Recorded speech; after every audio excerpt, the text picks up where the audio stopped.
R Gujarat ન્યૂઝમાં આપનું સ્વાગત છે।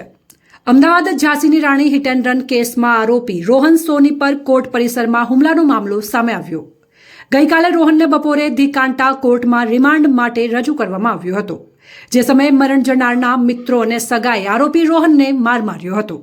તે મામલામાં ટ્રાફિક પીએસઆઈને પણ અમુક માર વાગ્યો હતો, જે બાબતને લઈને પીએસઆઈ દ્વારા કારંજ પોલીસ સ્ટેશનમાં ફરિયાદ કરવામાં આવી હતી, જેને લઈને પોલીસ દ્વારા 4 આરોપીઓની ધરપકડ કરવામાં આવી હતી, જેમાં આદિલ અને શાહિદ મરણ જનારના મિત્રો હતા। ઉઝેફ અને અયમાન મરણ જનારના સગાઓ હતા। અમુક વાયરલ વિડીયો અને સોર્સના માધ્યમથી